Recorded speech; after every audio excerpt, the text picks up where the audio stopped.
3i. Atlas is spinning 340% faster without any torque. 29 hours ago, observatories tracking 3i Atlas's rotation detected an acceleration that violates the most fundamental law in physics. The object's rotation period decreased from 23.93 hours to 7.03 hours in a span of just 8 hours. That's a 340% increase in rotational velocity. And there's no external torque, no outgassing jets, no mass ejection, no mechanism that could transfer the angular momentum required. The rotation just accelerated. That's not physics. That's impossible.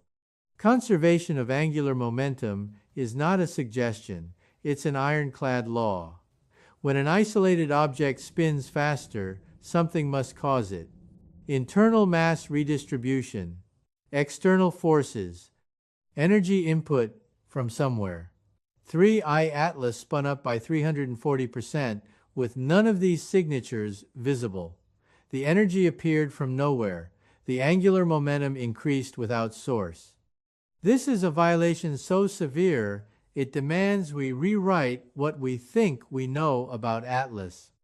Before I show you the light curve data that 12 independent observatories confirmed, before I explain why the energy required to spin up this fast would vaporize a natural object, before I reveal what the rotation axis change tells us about internal control systems, I need you to understand what spinning faster means for a massive object. This isn't a figure skater pulling in their arms. This is a 5 million ton body accelerating to rotation rates that should tear it apart. Natural bodies can't do this. In the comments below, tell me this. When you see an object quadruple its rotation speed in 8 hours with no visible cause, what's the simpler explanation? Physics we don't understand that conveniently breaks conservation laws? Or active propulsion systems we can't detect? Because one requires abandoning fundamental physics, and the other requires accepting we're watching a spacecraft accelerate. Let me start with the rotation measurements and why they're undeniable. Atlas's rotation has been monitored continuously since its discovery through photometric observations. As the object rotates, different surface features reflect varying amounts of sunlight, causing brightness to oscillate. By measuring the period of these brightness variations, we determine rotation period. For the past 6 weeks, Atlas maintained a stable rotation period of 23.93 hours. This was the period it synchronized to after matching Earth's sidereal day. Measurements from multiple observatories showed consistency to within 0.2 seconds. The rotation was locked, stable, predictable. Then, at 14:22 UTC on February 3rd, something changed.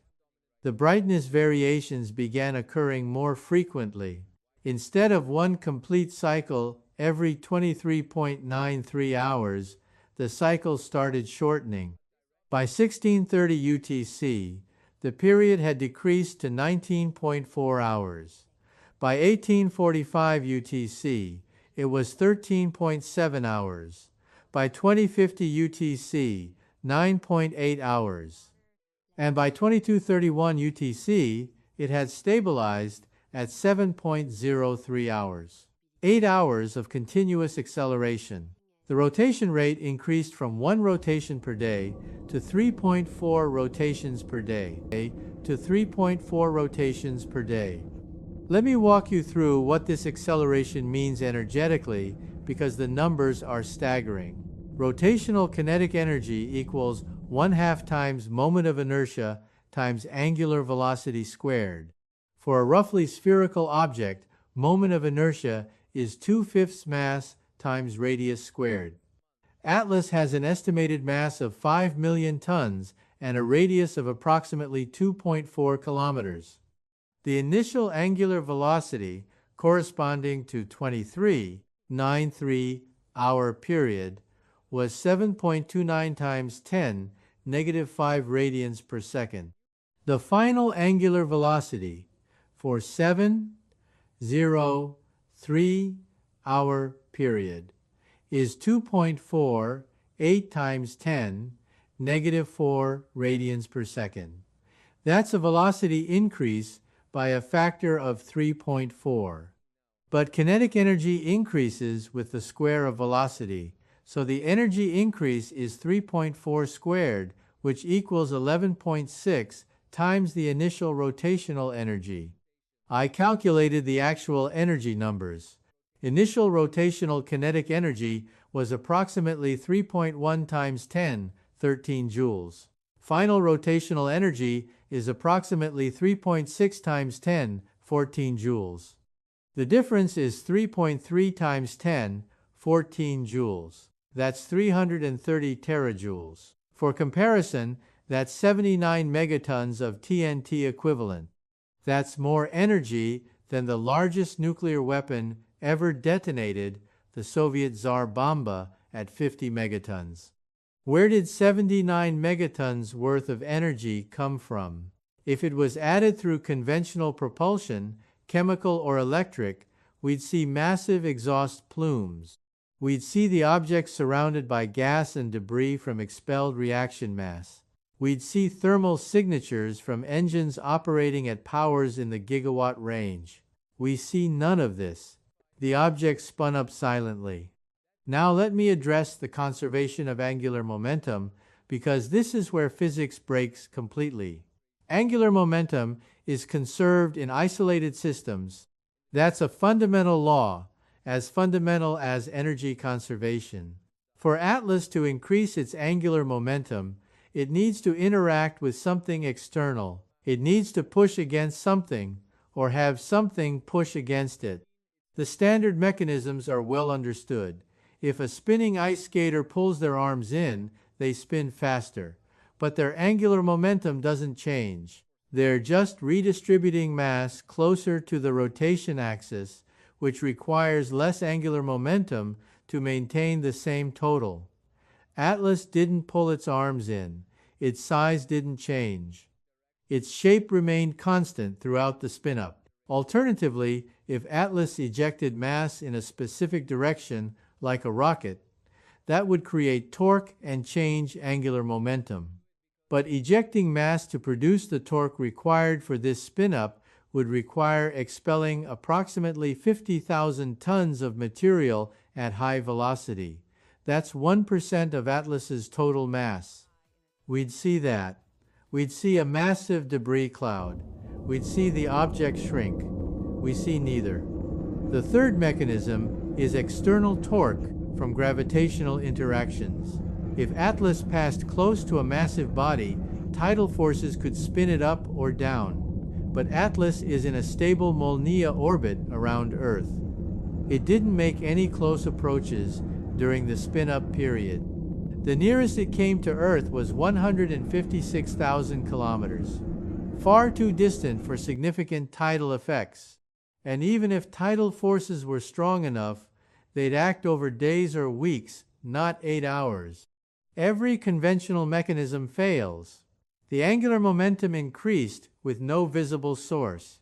This is a violation of conservation laws that should be impossible, unless Atlas has an internal mechanism that can generate angular momentum without external interaction. And that requires physics we don't have. Let me describe what the spin-up sequence looked like, because the acceleration pattern is revealing. The rotation didn't speed up smoothly. It happened in stages, discrete jumps. The light curve analysis shows the period decreasing in steps. The rotation would hold at one period for 30 to 60 minutes, then abruptly decrease to a faster period, hold again, then decrease again. This is the same pattern we saw when Atlas synchronized its rotation to Earth's period. Step changes, discrete state transitions. This is control system behavior. Someone or something is adjusting the rotation in calculated increments. Measure current state, calculate error from target, apply correction, measure again, iterate until target achieved.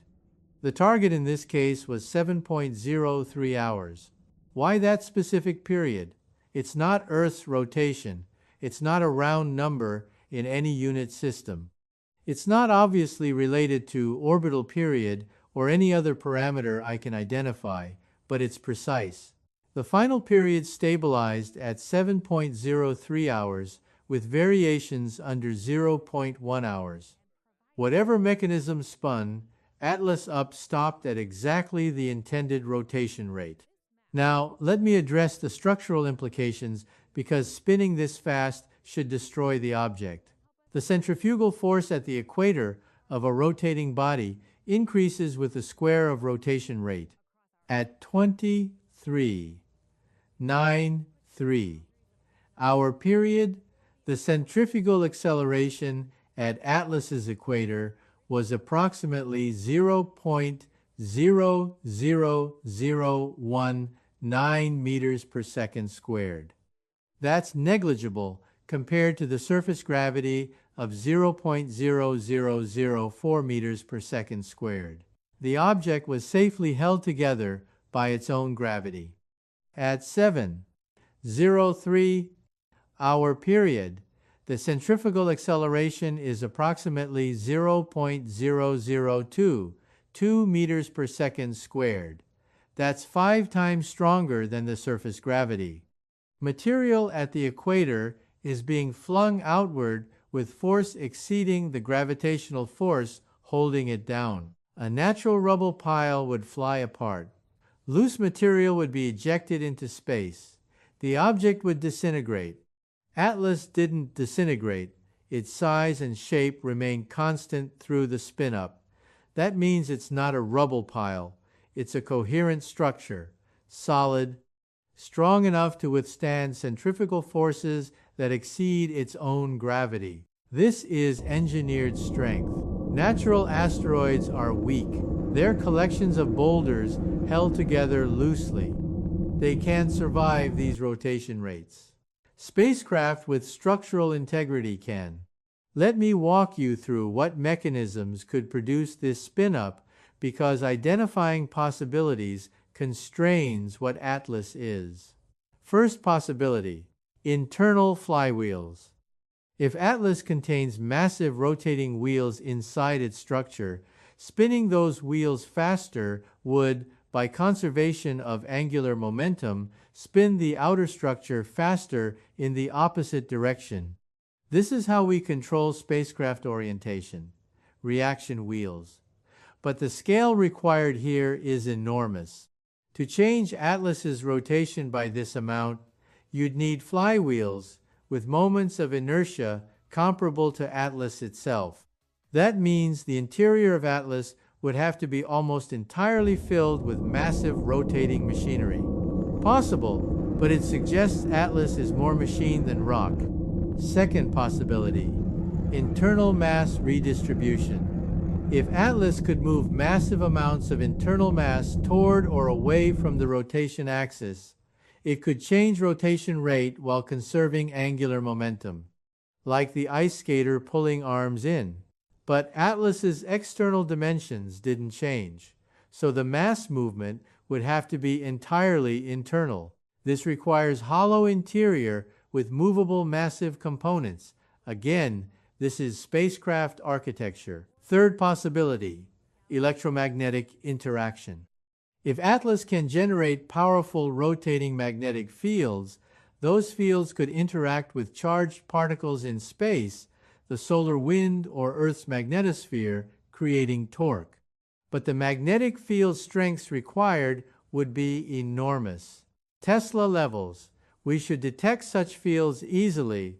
We don't. Fourth possibility, something outside known physics. Inertial manipulation, gravity control. Something that allows changing angular momentum without external interaction. This is speculation, but if Atlas demonstrates one impossible thing, maybe it demonstrates others. Maybe the propulsion system that allows it to maneuver without visible thrust also allows it to spin up without torque. All four possibilities point to the same conclusion. Atlas is not a natural object. Natural objects don't have internal flywheels or movable mass systems. They don't generate Tesla-strength magnetic fields, and they definitely don't manipulate inertia. What we're seeing is technology. Advanced technology operating on principles we're struggling to understand. Now, let me discuss the rotation axis because it changed during spin-up, and that change is revealing. Atlas's rotation axis, the imaginary line through the object around which it spins, was oriented perpendicular to Earth's orbital plane when rotation was synchronized. The axis pointed roughly toward the north celestial pole. This made sense for Earth observation. It kept the same hemisphere facing Earth as Atlas orbited.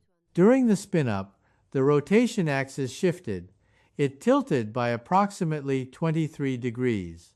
Now the axis is inclined relative to Earth's orbital plane. This is not a side effect of spinning faster. Changing rotation rate doesn't automatically change axis orientation. To change the axis requires applying torque perpendicular to the current axis. That's an additional complication requiring additional energy and control. The fact that the axis changed deliberately during spin-up suggests the new orientation serves a purpose. Maybe the faster rotation rate requires different orientation for stability. Maybe the mission phase requires different observational geometry. Maybe Atlas is preparing for something that needs both faster rotation and different axis alignment. Whatever the reason, it's intentional. Let me address what faster rotation means functionally.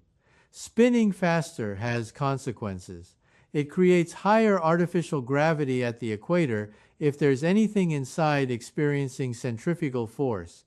It allows faster scanning if Atlas has directional sensors sweeping across the sky as it rotates.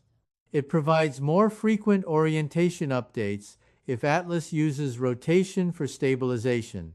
The 7.03-hour period means Atlas completes one rotation every 7 hours.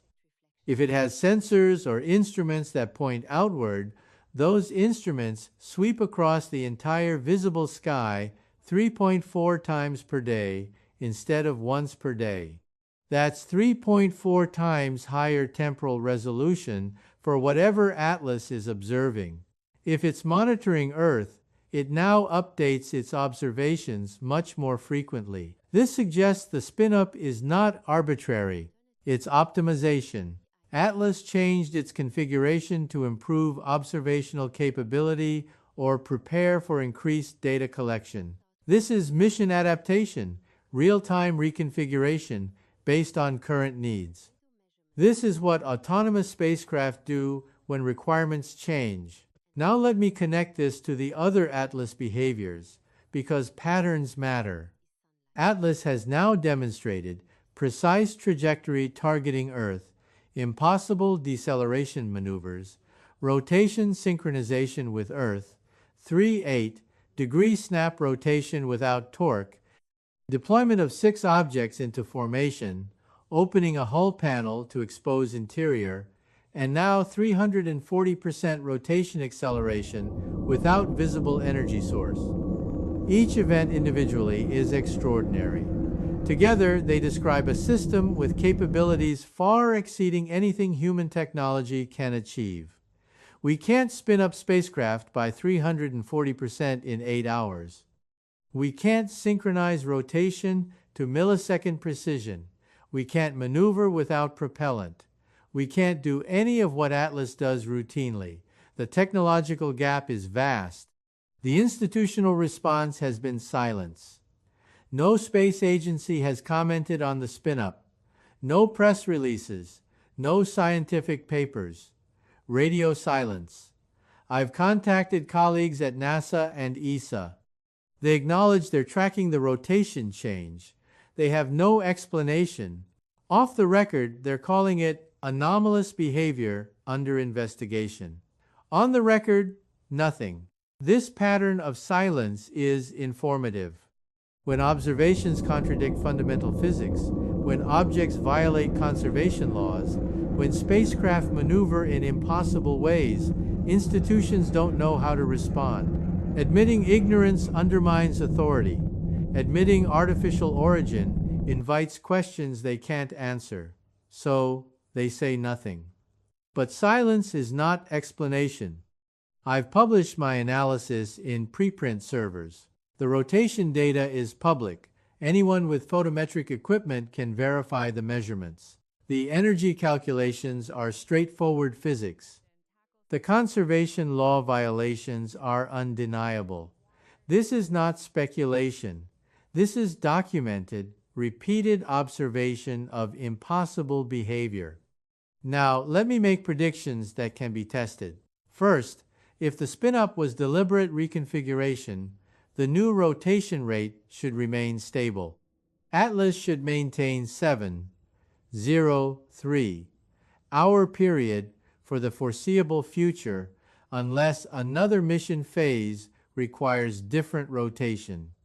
Any further changes would indicate ongoing active control.